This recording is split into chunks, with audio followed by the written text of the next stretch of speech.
Yes, sir. Hit that air raid siren. It's time for Morning Fallout. Monday Morning Fallout, of course, when we overreact to the football weekend. And what a weekend of overreaction it was. There's a lot to talk about here, but let's start with the Iowa State Cyclones beating Oklahoma. You're welcome, Texas.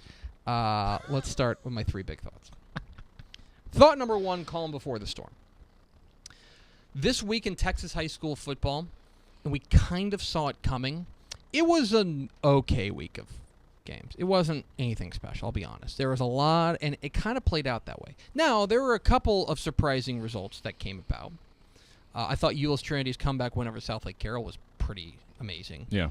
A few other things that kind of stood out around the state, but for the most part, this was a pretty ho-hum week in Texas high school football. A lot of it is because there was a lot of bye weeks. Go look at our rankings, texasfootball.com/rankings. Yeah. The big winner of the week was Idle. Yeah. Idle was just took it to the woodshed. Yeah, that last week and this week will still have some kind of lingering, and then it sort of starts to fall into form again. It does. So this is really, we're now going to be right in the thick of district play, and that's going to mean a couple of things. One, you're going to have kind of obviously district races taking shape. Yeah. But two, it also means you're going to have more blowouts. There are going to be teams that I hate to say it, but we're going to stop talking about until the playoffs. Right. Because they are far and away the best team in the district. There's that. So they're not going to get challenged in our opinion. We'll see Alito again in the area round. Correct. Yes. See you later, Bearcats. It's been fun. We know you're good. We'll you're see good. You in a few weeks. Exactly. Teams like that. But this is the calm before the storm. And I'll get to this in my third point because the storm's storms are coming. And when you say that, we're talking about the Iowa State Cyclones. Thought number two. A Rorschach test. If you want to take the college football landscape in Texas writ large, especially the FBS level, how many teams, Max, do you think at the FBS level had a game that is beyond like there is going to be a consensus opinion of that game, like of the takeaways? This past week or this coming week? I think this past week. This past week? Tech over Kansas. Tech over Kansas was kind of it. Dominant. Yeah. Fantastic. Everything else is like, let's just see what happens here. Is different shades of gray. I'll give you a perfect example. Is UTSA. UTSA loses to Southern Miss. And you can look at it one of two ways. One, you can say, well, maybe UTSA is just not as good as we thought. Or two, you could say, you know what? UTSA kind of beat themselves. They made a couple dumb mistakes, bad turnovers, and ended up losing that game and spitting the bit. There's that. Texas. On one hand, you can say, hey, man, they shook a team that has been a long thorn in their side. Right. And they won, and they put a gritty effort together, and maybe they found their quarterback in Sam Ellinger. On the other side, you could say, boy, Texas was pretty clearly the better team, and they needed double overtime to beat Kansas State at home. Right. There's that. But also, you could look at it a third way. That's the kind of game that they've been losing for the last 6 years. That's a good point. UTEP even. Yeah. UTEP. On what one the hand, heck was that? Oh my gosh, that's like the best game they've played by a factor of 20. Where'd it's amazing. That come from? Where'd that come from? And on the other hand, they lost at home. And the offense looked just as bad as it's looked. Offense looked just as bad as the defense looked good though. They missed 3 freaking field goals. One of which would have won. So to me, this week in Texas football. I mean, Alabama, the A&M Alabama game is a perfect example. What was that? Like on one hand, A&M played pretty well, about as well as you could expect. But on the other hand, like I'm seeing these articles from people saying like, "Oh man, this was such a great result for A&M." I'm like, I watched that game and I felt like Alabama dominated them. Yeah. Like, yes, the defense, basically this was that to me was more about Alabama not finishing drives than it was about A&M playing particularly well.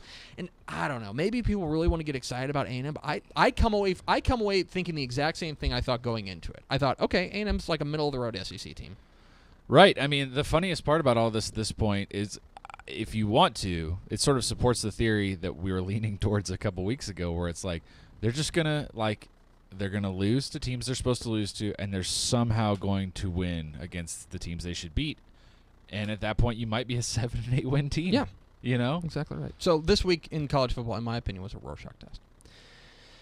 And thought number 3, Week 7 bonanza. Buckle up. Here it comes. I tweeted this just recently.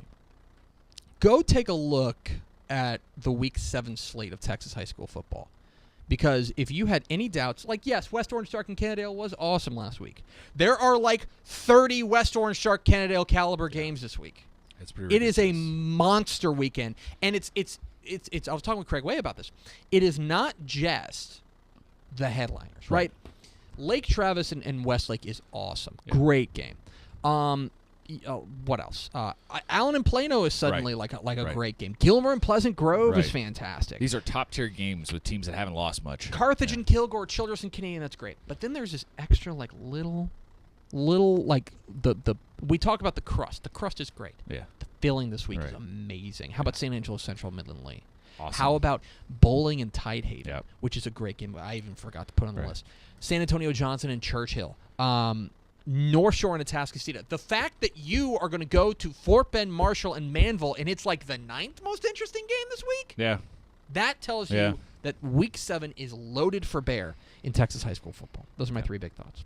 3 helmet stickers. Helmet sticker to DeKalb running back JaQuan Jackson. So he wins the Mr. Texas Football Player of the Week award for Week 6. Yeah. Week 5, rather. 350-some yards rushing. Fantastic game against New Diana. 380 maybe. I don't remember. And then all he did was run for 472 yards and 8 touchdowns the next week. I mean, what the heck, man? Somebody tweeted this. I want to find this. Somebody tweeted his season stats to date. They're out of control. I think he's over like 1,400 yards already through 6 games. It's an absurd number, and he is. And by the way, they get Dangerfield this week in a big rivalry game. Ooh. So JaQuan Jackson from DeKalb gets a helmet sticker, as does Houston running back Duke Catalan. I wrote about this on TexasFootball.com. For all the hand-wringing about Houston needing a spark offensively, maybe they just found it. Yep. And maybe it's Duke Catalan because he goes Nice. nuts. By far his biggest game as a college Offensive line looked college better, which player. has been a problem It for did. Houston. Fantastic. He goes for 220 yards and 2 touchdowns, and was and most importantly, he was a closer. When they needed the big play, they're like, "Go get it," and Duke was like, "Got you." And you talked about Rorschach tests earlier. I mean, that's a team that we just weren't sure about, Exactly. and then they went out and won a game that they needed to win. Okay, so here are JaQuan Jackson's stats through 6 games. He has 192 carries for 1,944 Oh, is that all? yards and 34 touchdowns. Good Lord. So there's that. Man. And then finally, helmet sticker, Fort Bend Marshall quarterback Jabari James. 306 yards and 5 touchdowns passing, and he added another touchdown on the ground, 55 yards rushing. Huge game for the Buffaloes as they head into their big showdown with Manville. 3 teams to watch. How about Midland Lee? Nice win over Amarillo Tascosa. I got a tweet this morning asking why isn't Midland Lee ranked. I will tell you that we are kind of in wait and see mode because that's a nice win over Tascosa, but to me, all that does is qualify them to play in the Champions League. Right. Like now, they will get. They still have Permian on the schedule, and they get San Angelo Central this week. Will you beat San Angelo Central this week? Hey. Here's a promise: You will be top ranked, 25. Yeah. and you might be the top 15. Maybe. So, Midland Lee team to watch. Mary-Hardin Baylor. I know it's easy to say that about a team that it's like, oh hey, like a team that's the defending national Real champions. risky pick there, Tepper. But I'll tell you, that's super impressive what they did to Hardin Simmons. Because Hardin Simmons was coming off a game where I think they put up 80 points, and the week before they put up like 68, and they held them to 7. Yeah, and you felt like it could have been an even bigger gap. I mean, that's Mary-Hardin Baylor didn't quite close out some drives you felt like they could. So. No, it was really impressive. So Mary-Hardin Baylor, a team to watch this week. And finally, Celeste. Yeah. The Blue Devils are 5-0 after a very impressive win over Collinsville. That was a really impressive win for me, and the Blue Devils are now 5-0. Keep an eye on Celeste. 3 teams to worry about. Let's worry about my favorite. Let's worry about Cleburne. Cleburne's now 0-5. We knew it was going to be a climb for their new coach, in from Grandview. I can't remember his name is slipping. Why do you do this to yourself? I don't know, but Cleburne now 0-5. Who is the Cleburne coach? Give me a second. A tradition unlike any other. I'm sorry. Casey Walraven. Yes, Duh. there you go, Yes, Casey Walraven. Walraven. We knew it was going to be a bit of a climb, but maybe we didn't think about this. UTSA.